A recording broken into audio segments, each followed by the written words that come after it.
you.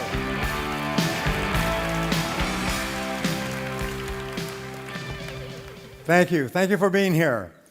Thank you for coming so far and making such a sacrifice. And I promise you that this will be a good time together. I'll make this worth your while. We are living in a very interesting economic time today, perhaps the most difficult and challenging economic time of our history. And this has always been a challenge for us as salespeople, is to sell against entrenched competition. So I'm going to give you some ideas today that I have shared with many people that have enabled them to double and triple their income. How many people here would like to double their income? If I can show you how, will you give it a try? Say yes. Yeah, okay. Well, I will give you several ideas that other people have used to double their income as we go along. In your life, you must always predict growth. You must always predict that things are going to grow. And you must always work as though things are going to grow, because it is your attitude more than anything else that will determine your level of success. Even when the economy is going down, some people and some companies are doing well. Others are not, because sometimes they believe, well, the economy is bad, so we have to cut back and we have to reduce our activities. And others simply respond by becoming more busy and more aggressive. And that's very important for you and I. Well, many years ago when I started off, I did not graduate from high school, and I could only get laboring jobs. And my first laboring job was washing dishes in the back of a small hotel. And over time, I worked in construction, and I worked in factories and sawmills. I know a lot about sawmills. I worked on farms and ranches, and I worked on a ship in the North Atlantic. When I was 23 years old, I was working on a farm and sleeping on the hay in the farmer's barn. At the end of the harvest, I was uneducated, I was unskilled, and I was once more unemployed. And when I could no longer find a laboring job, like you, I got into sales. Sales is the ultimate default job in our society. Nobody goes forward into sales, as we fall back into sales when nothing else is working. It's like driving a car and backing up and hitting something. Whoomp! You get out to see what it is, and it's a sales job. And so we say, well, I will give that a try and see what happens. And sometimes your friends say, when are you going to get a real job? Because some people don't believe that sales is a real job. However, the 80-20 rule applies. 20% of people who get into sales realize that this is a great opportunity, that if you sell really well, you can earn more than a doctor or a lawyer or even a politician. You can make a wonderful living in selling, and you can fulfill all of your dreams. In the Western world, 5% of millionaires are salespeople who have sold all their lives for another company, but they sold a lot, and they earned a lot, and they invested the money carefully. So it's possible for you to achieve all your dreams in this field if you become good in selling. So I got into sales, and the only job I could get was knocking on doors, cold calling from door to door. And I had no training and no experience. The only thing I could think of was to work hard. At least it wasn't like working on a farm or working on a ship. It was clean work. So I was told that selling is not really a selling job. It's really a rejection job. And the more rejections you get, the more sales you'll make. This was the totality of my sales training. So I used to get up earlier and earlier each day so I could knock on more doors so I could be rejected more often. And I began starting at 6, 7, or 8 o'clock in the morning when people came to work, and I would knock on doors all day. And in the evenings, I would go out and knock on doors of homes and apartments. I would sometimes work 12 to 14 hours a day. I worked 30 days before I made my first sale. This is not a good way to live, I can tell you that. I was sleeping on the floor of a friend's apartment. I had one change of clothes. I would have to wash out my shirt in the sink at night. I had one tie which came off and clicked back on, and one pair of shoes which were too big for me. So when I walked, it was like walking with swim fins. Ka-plop, ka-plop, ka-flop, ka-flop. And I had to lean forward so my shoes didn't fall off. If I ran, my shoes would fall off. So this was my start. And after about 6 months of knocking on doors and earning just enough to stay alive, I noticed that there was one man in my company who was earning 10 times as much as anyone else. And he wasn't even working very hard. He would start work at 9 or 9:30. He would go out, or a client would come into the office, or he would go out and visit a client. He would have lunch with another prospective customer. He would make sales in the afternoon, and he would quit at 4:30 or 5. And he went to beautiful restaurants, and he had nice vacations. He had a beautiful apartment, and he had a pocket full of money, and he had no financial problems, and he was selling the same product that I was selling out of the same office at the same price to the same people under the same conditions.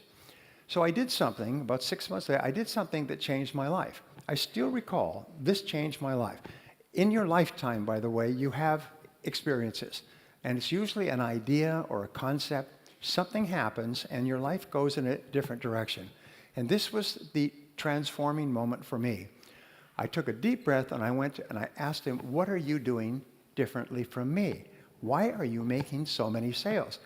And he said, well, show me your sales presentation and I'll critique it for you. I said, my what? He said, your sales presentation. I said, you show me yours and I'll show you mine.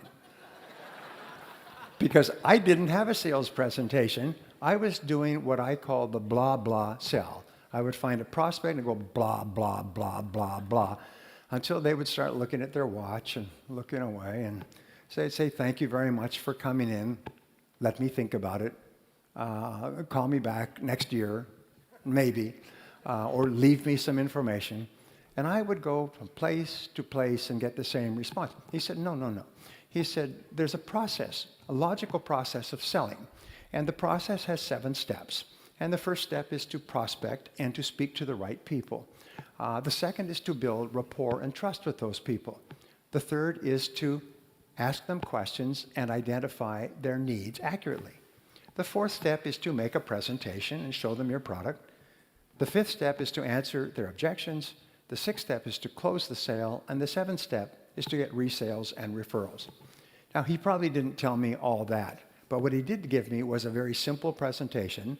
And instead of going out and talking, I went out and asked questions, and my sales went up.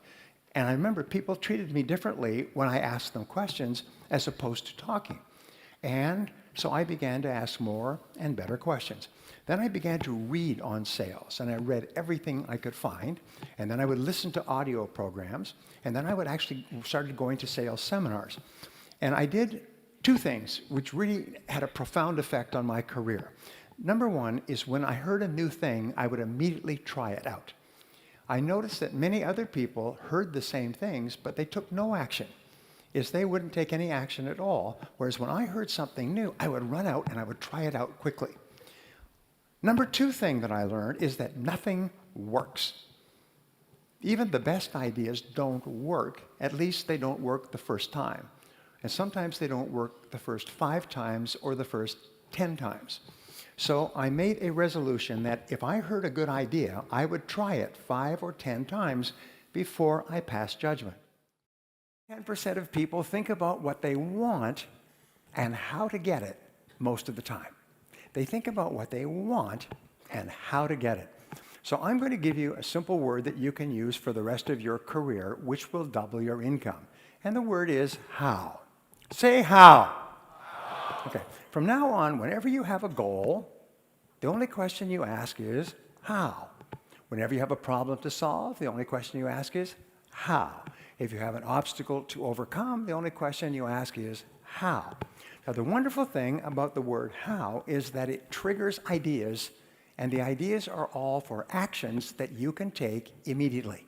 And when you take those ideas, you start to get feedback, which enables you to correct your course and take even better steps to achieve your goals.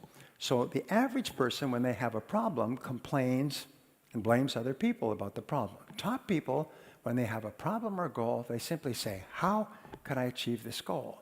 And they try this, and they try that, and they try something else, but it never occurs to them that they will not eventually be successful. So they think about what they want and how to get it most of the time. But what we found is people in the top 10% in every field think in terms of their hourly rate, how much I earn each hour. Now, this change in thinking changes your entire life. I know because I've taught this principle to thousands of people who literally transformed their lives and their incomes almost overnight. If you think in terms of how much you earn in a week or a month, well, then you have a natural tendency to waste time during the day. Monday is a slow day. You're recovering from the weekend. Tuesday, you start to work. Wednesday, the week is almost over. Thursday, you start to slow down. And now it's Friday. Who gets anything done on Friday? We'll do it on Monday. And so people's ability to produce drops. And since 80% of the population thinks like this, if you're not careful, you'll find you are surrounded by people who waste time. The biggest time wasters in the world are other people who want to waste your time. And the way that they waste your time is by talking. Talk. No work, just talk. Or play on the computer, or phone home, check the movies, go shopping, drink coffee, start late, leave early, long lunch hours. How am I doing so far? Does it make you uncomfortable? Say yes. Because it starts to become a habit. Remember, human beings are always trying to do what is pleasurable and what is comfortable. And over time, they do more and more pleasurable things, which are talking to your friends and having coffee and going for lunch. And soon, the average person is not working at all. So when you start thinking in terms of your hourly rate, it transforms your life. And what we have found, and we talked about this morning, is that in terms of your hourly rate, there are only 3 things that you do that account for 90% of your income. In every field, it's always the same. There's only 3 things. When you think of your hourly rate, you have to think of what we call the law of 3. What are the 3 things that you do that pay you the highest hourly rate, that pay you the highest potential income? Well, Columbia University did a study some years ago, and they found that the average salesperson works only 90 minutes a day. The average salesperson spends all of their time warming up and resting, warming up. The average salesperson makes about 2 calls a day, 1 in the morning, 1 in the afternoon. And in between, they're getting ready, and they're making excuses, and they're drinking coffee, and they're reading the paper, and they're checking their email, reading spam, and so on. But they only work 90 minutes a day. And they did that first study in 1928. They've upgraded the study year after year. The latest one was about 2008. Average salesperson still works 90 minutes a day. And so all sales incomes are diluted down to 90 minutes a day. So we find that there's only 3 things that you do that pay you your desired hourly rate. And they are prospecting, presenting, and closing the sale. Finding new people to talk to, talking to those new people, and getting them to take action. I was working for a large company at the beginning of this recession, and they said, we're bringing you into our annual convention to talk to our 350 salespeople, national company, and I asked them a lot of questions, which I do, and one of the questions was, what are your feelings about business for the coming year? They say, our business will be down by about 30% this year because of the recession. I said, well, why don't you set a goal to increase your business by 30%? They said, no, that's not possible. Don't you read the newspapers? We are in advertising. Business is down, and business is going to be slow, and we're adjusting to that. I said, well, you know your salespeople only work 90 minutes a day. Why don't you just get them to work 3 hours a day, and you can increase your sales rather than decrease your sales? And he said, no, that's not true. Our salespeople are professionals. They have an average of 11 years of experience. These people have been in the business for a long time. He said, they couldn't possibly be working 90 minutes a day. They work all day long. I said, no, they only work 90 minutes a day. So this is not a good way to start a business relationship. So he said, I've never heard that number. I said, well, unfortunately, it's true. I said, I have a suggestion for you. At this seminar, why don't we hand out stopwatches to all the salespeople, and I'll explain this principle, and then we'll track their workday. So at the seminar, I introduced them to a stopwatch. It costs maybe 5 or 10 euros. And I got them to agree that for the next month, every salesperson, when they went in to see a prospect, they would click on the stopwatch, and when they went out, they'd click it off, and they'd just keep clicking it, and it would keep adding up. At the end of a day, they could see how many minutes they'd spent with customers. And at the end of a week, they could see how many minutes. And they said, great. So the seminar was very successful. And I also said one other thing to this group. I said, you know that 80 or 90% of your prospective customers have never heard of you. They do not know that you exist. They do not know that your product or service can help them. They have no idea. So you can never approach your entire prospect market. So a month after the seminar, about 5 weeks, I got a letter from him. And it said, dear Brian, he said, I'm writing to thank you for your seminar. He said, I have to apologize. He said, the salespeople reported their numbers from the stopwatches at the end of 30 days, and we found that the average salesperson was spending 90 minutes and 42 seconds a day with customers. He said they have all agreed to increase that to 180 minutes. He said, our sales are going up at a faster rate than ever before. This recession is not affecting us at all. A year later, he wrote back and he said their sales were up 30% over their best year in history because the salespeople started calling on people they'd never called on. Natural tendencies to keep calling back on your old customers. They started calling on new prospects and spending more time doing it. Well, what I do is I call this face time. I call it the critical measure of your success, is how much time do you spend face-to-face with customers? And that's the key to the stopwatch idea, is if you can increase or double the amount of time you spend face-to-face with customers, my promise to you is you will double your income. You see, you cannot control where the sale is going to come from. You cannot control the sales result, but you can control one thing. You can control your sales activities. If you control your sales activities, you put yourself under what is called the law of probabilities. The law of probabilities says that by doubling the amount of time you spend face-to-face with customers, you double the probability that you will increase your income. And so you have total control over your income. Just go and call on more people. Just spend more time face-to-face. If somebody calls you in the office, they should never be able to find you in the office. Do you know why? Because there's no customers in the office.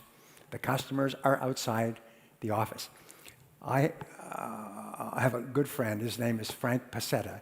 And Frank Pasetta started off as a junior salesman with Xerox many years ago. And he was a very good salesman, and he wanted to be a manager. And so he applied to be a manager. And they said, no, we have no positions available for sales management. He said, I will take any position at all because I want to teach my ideas to salespeople. And so finally they said, an opportunity has opened up in the Cleveland office, Cleveland, Ohio.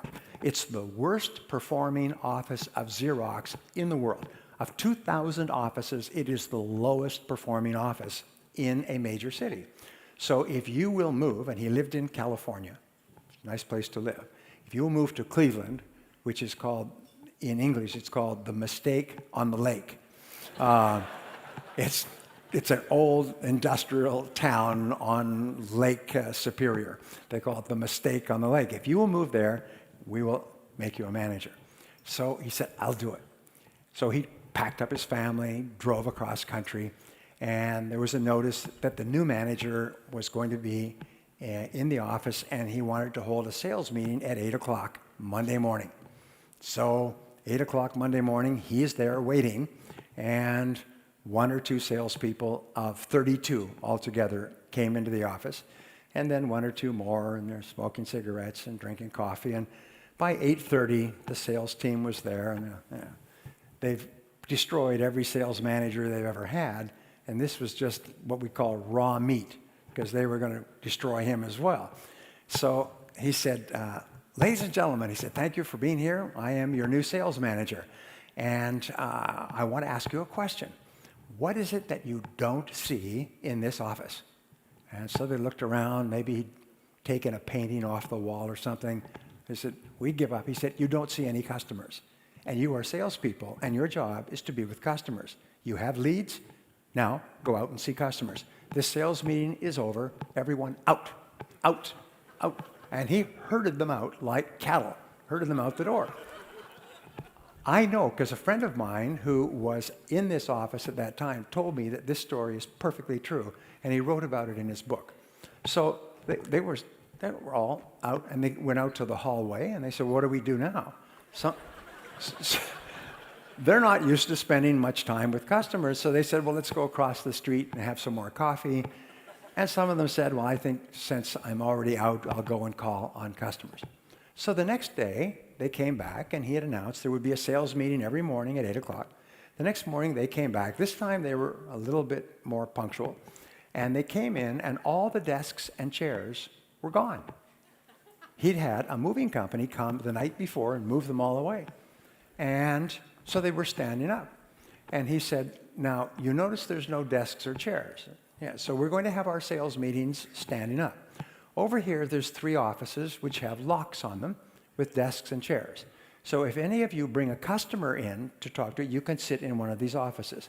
But since you won't be spending any time in the office anymore, you won't need a place to sit. And this sales meeting is now over, so out, go and call on customer. Well, this was his strategy. In the next 30 days, of the 32 salespeople, 12 quit. They told him that he should go and multiply by himself.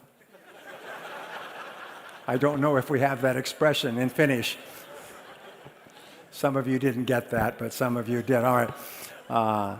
And the others, though, started to make more sales. And since they're highly commissioned, they started to make more and more sales, and they started to get really motivated by making sales. And then he began to have a sales training lesson every morning, and talk to people and work with people and go out with people and come back in with people, and the sales went up.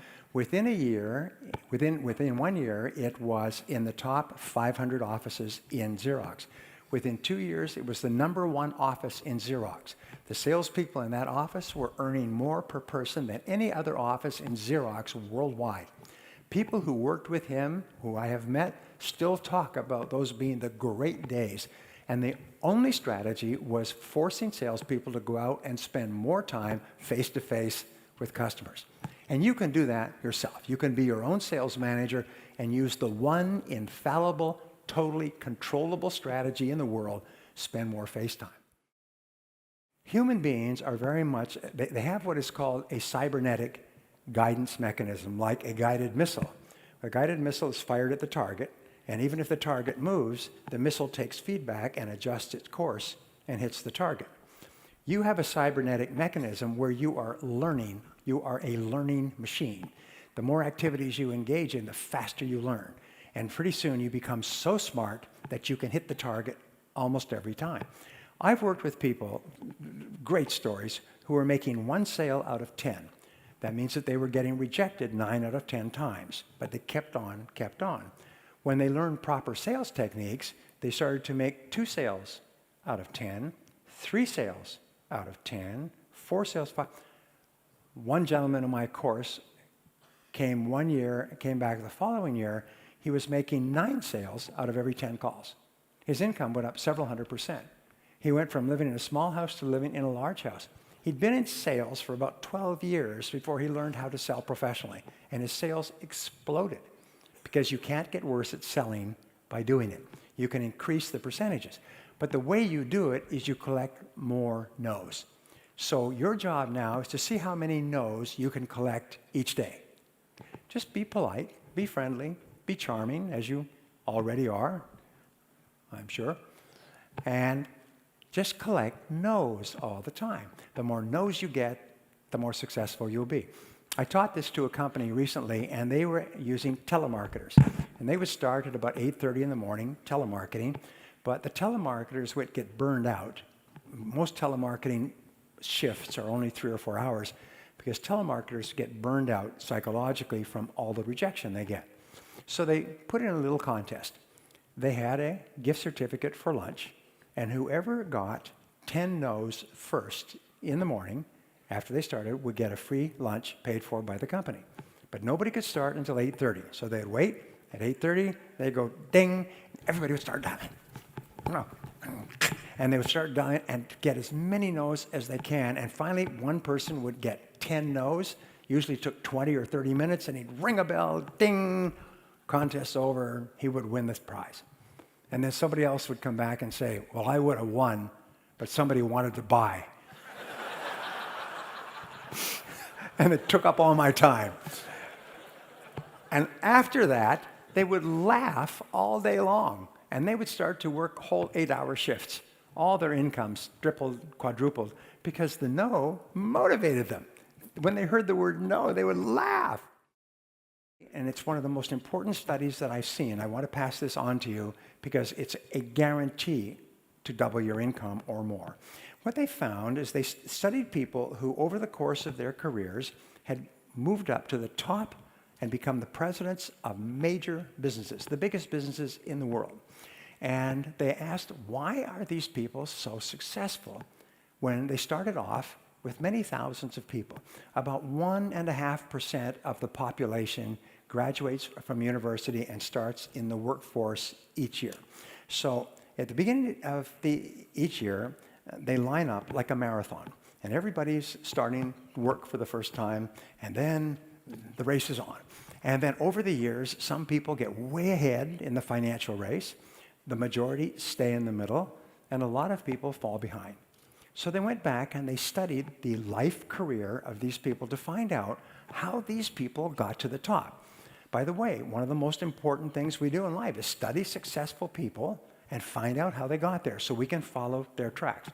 Well, here's what they found in 25 years of research at the University of Florida, and they boiled it down to a single concept called deliberate practice, which means not accidental or occasional, but deliberate, focused practice of a skill.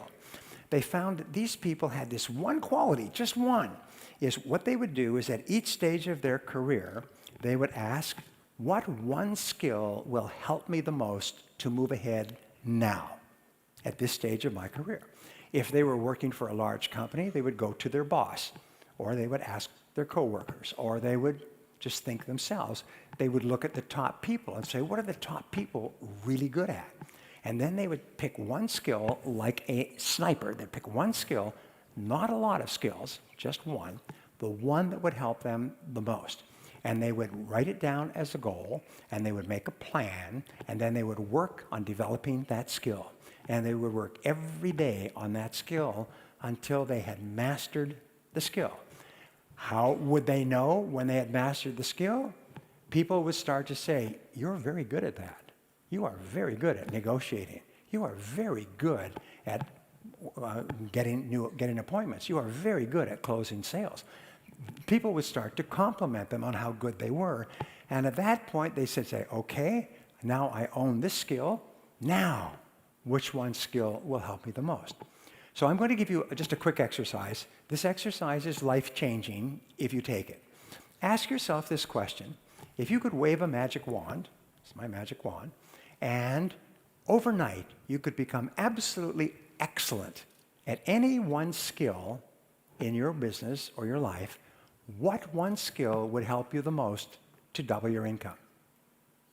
If you could become absolutely excellent overnight, what one skill would help you the most to double your income? Please write it down. What's the one skill? Write it down. So position yourself in your mind as a helper. You're there to help them, not to sell anything.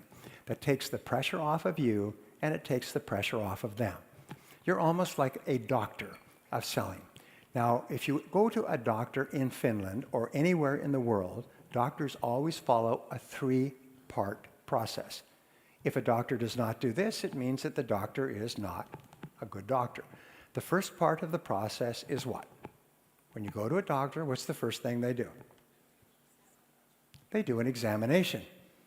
You can imagine going to a doctor and you say, hello, doctor, I've got stomach pains. And the doctor says, okay, let's do some surgery. Or, okay, here's a prescription. Take these pills. You say, well, you can't do that. You have to examine me first. You have to find out what my need or my problem is before you make a recommendation.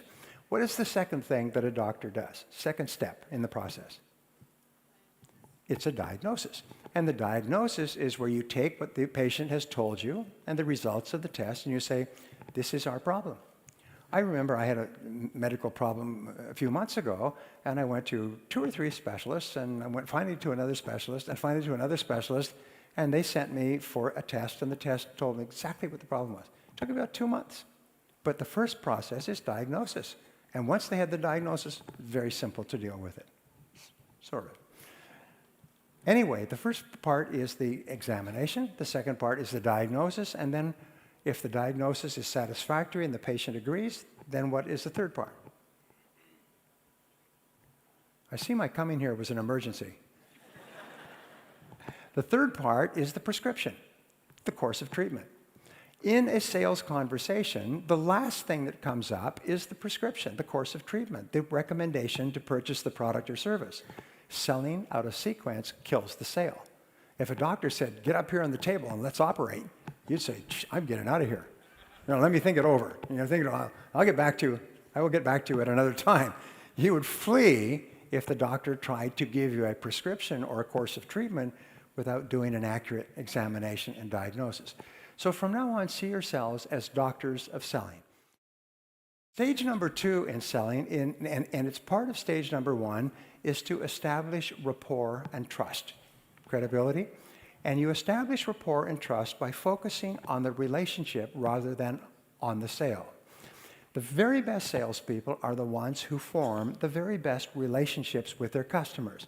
They make it clear to their customers that they like them and they care about them, and they ask them questions. At the Harvard Business School, they came to this conclusion a few years ago that in the 21st century, all selling would be relationship selling.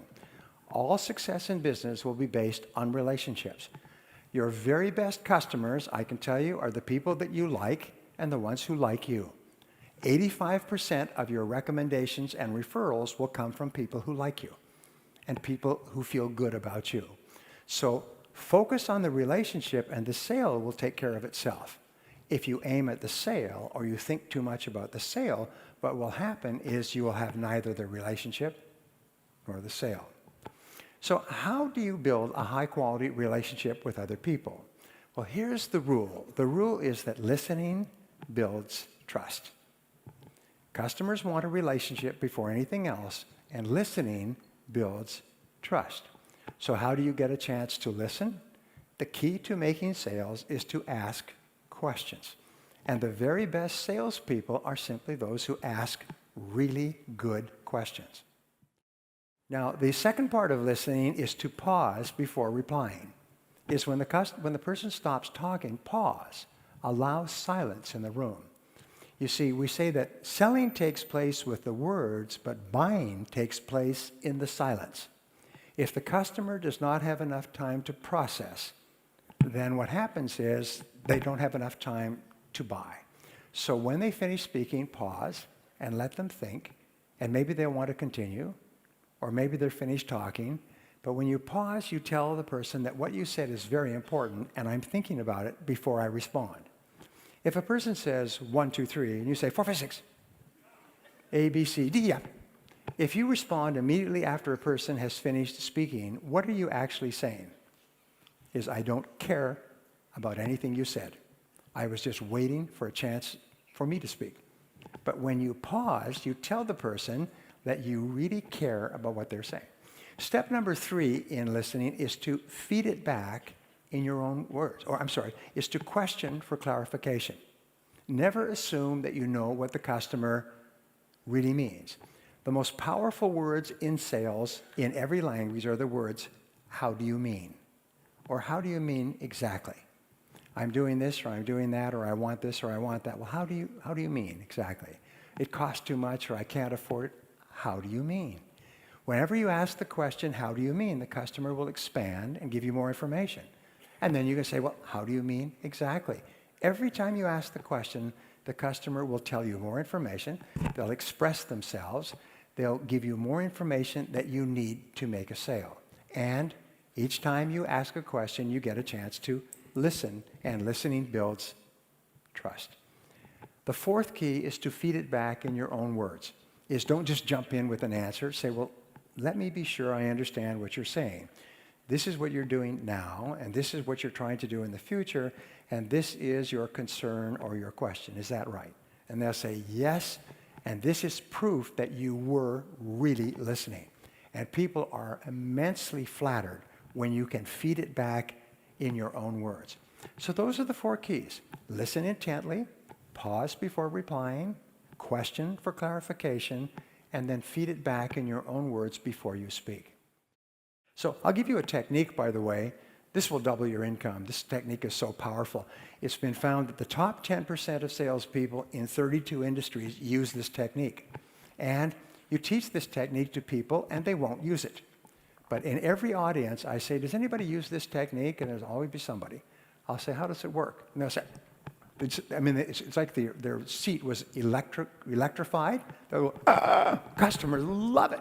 I mean, and it's a very simple technique. It's called the agenda close. The agenda close is where you close the person on an agenda. So for example, what you would do is you would say, Mr. Prospect, I know how busy you are, so I've prepared an agenda for our meeting. That now positions you as a professional. It positions you as a consultant. An agenda. You see, only professionals use agendas. Non-professionals go in and just talk.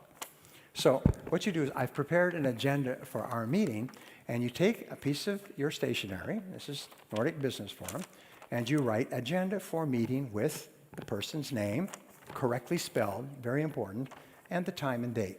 And then you have 5 or 7 questions. Odd numbers are better than even numbers. 7 is one of the most powerful cosmic numbers. So I always think in terms of 7s. So you have 7 questions. And so I've prepared an agenda for our meeting, and you space the questions over the page so a person can take notes. You write it in large print so a person does not have to get a magnifying glass to read it. And then there's 1, 2, 3, 4, 5, 6, 7. Well, customers are astonished. They take it like this, and it's got their name and their time and their business on it. And they sit, and then you have a copy yourself. You say, if we can just go through these questions, then you will know and I will know if this is a good idea for you or it's not. And at the end of the series of questions, you say, well, it looks like what we're offering and what you need seem to fit together pretty well. Can I show you some of the details? And then you shift gears and you shift into the presentation. Now, just like identifying needs accurately is the turning point or the hinge on the gate or the door, the presentation is where the sale is made. You make the presentation by presenting your product or service in a special way. And this is worth $1 million to you over the course of your career. This one piece of advice is people don't care what your product is. They don't care about you. They don't care about your company. They don't care about the background of your company, and they don't even care what the product is. People don't care. The only thing they care about is what this product or service does for me. You know, if you have a little child, the child says, me, mine, me. All customers care. They're just children with better excuses. All they think about is me. What do I get? What's in it for me? And what they want is they want a change in their life. They want an improvement in their life, a result, a benefit, or highest of all is a transformation. They want to be transformed. There is an ABC theory of motivation that applies to selling. And A in English stands for antecedents, or what happens in the past. B stands for behavior, and C stands for consequences, what happens as a result of buying. Here's the rule. 15% of buying behavior is determined by the past. 85% of buying behavior is determined by the anticipated future. What is going to happen as a result of me buying? So, as we say, if you are selling a tour to the Canary Islands, spend 90% of your time talking about the destination and only 10% talking about the plane that you fly to the Canary Islands in. Most salespeople spend 90% of their time talking about the plane and only 10% of the time talking about the destination. Imagine if you went to a travel agent and you said, I want to take a vacation to the Canary Islands. And they said, well, let me show you how this plane works. And they take out a diagram of the airplane you're going to fly on and how you walk up the rampway and where you sit and the food they serve and the movie. You think, I don't want to hear about this. I just want to know about the islands and the palm trees and the ocean and the warm water and so on. So talk 90% about the change that will take place in the customer's life.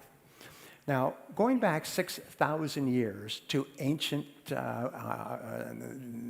Sumeria, when they first began the first open markets, customers have only bought one thing in 6,000 years. Can you guess what it is? Well, the answer is improvement. Customers only buy improvement. The reason they buy is that they feel that the quality and quantity of the improvement will be greater than the cost and the trouble of using it or learning how to use it. When you answer objections, write down and say, what are the objections that I normally get? What we find is that no matter what you sell, it's never more than 6 objections. And we call this the law of 6. And sometimes there will be several price objections, several utilization or quality objections, or several aesthetic or color objections. But your objections will categorize into roughly 6 groups. And then what you do is you just develop a powerful answer for each objection. I've known salespeople who've gone from knocking on doors to earning more than $1 million a year because they became brilliant at answering objections. The top salesman in the world for many years was a man named Ben Feldman, Guinness Book of Records. And he answered objections so beautifully that he would give courses and people would sit on the floor like children around a campfire. And he would say that when the prospect says this, here's the answer.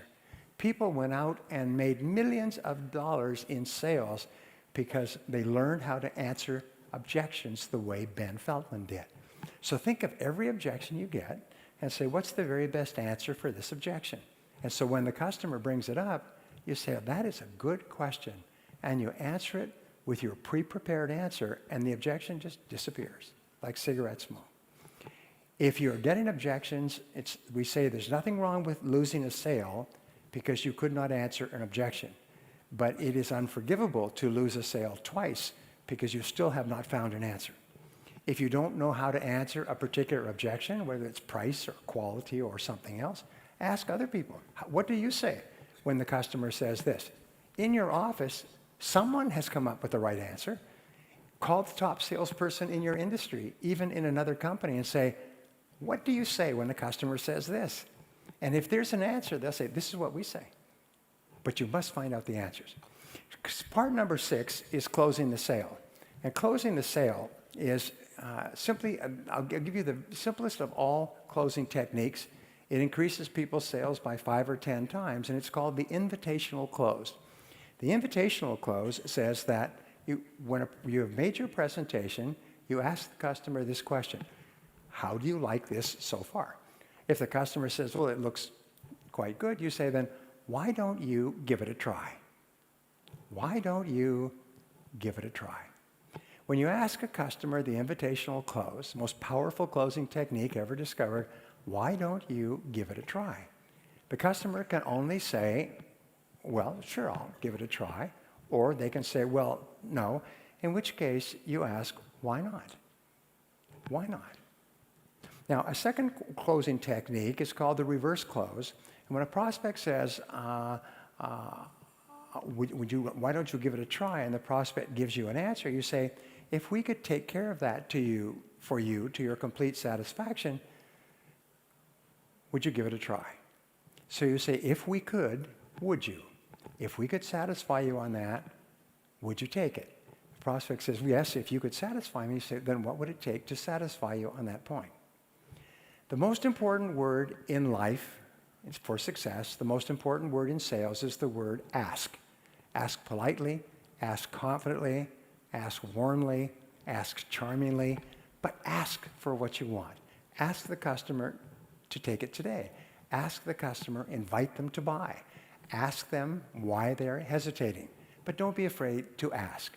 Remember, before you ask, the answer is probably no. If after you ask, the answer is still no, you've lost 10 seconds out of your life. So don't be afraid to ask. And the more you ask politely, ask confidently, ask courteously. The more you ask, the more confident you'll become, and the more sales you'll make. The last point has to do with getting resales and referrals. And resales and referrals are really the key to your future. And the way that you get resales and referrals is you ask for resales and referrals. Do you know anyone else who might be interested in this product or service? And always ask your happy customers if they'll give you the names of additional people. As I say, the most important key to success in selling is to ask. So let me wrap up with just saying this. IBM did a study when they got into trouble in the 90s, and they paid $3 million for a major accounting firm to come in, or major consulting firm to come in and study their company nationwide. And the accounting firm came back and said, "We have found the reason for your problem." And they said, "Well, what is it?" They said, "Low sales." They said, "Yes, we know that. What's the solution?" They said, "High sales." And they said, "Well, thank you very much, but this company, it's called McKinsey & Company, but one of the best management consulting companies in the world, they always have an answer, and the answer always works." They said, "The answer is to get more of your people out into the field, face-to-face with your customers." So IBM had 400,000 staff. They took 100,000 engineers, they put them through a crash course in selling, and they put them out on the street calling on those 80% of customers that nobody had ever called on. And IBM in 1 year turned around like a great ship in the ocean and became one of the most successful businesses in the world. So the last piece of advice I can give you is to get out there, spend more time face-to-face with more customers, and don't be afraid of the word no. Thank you very much.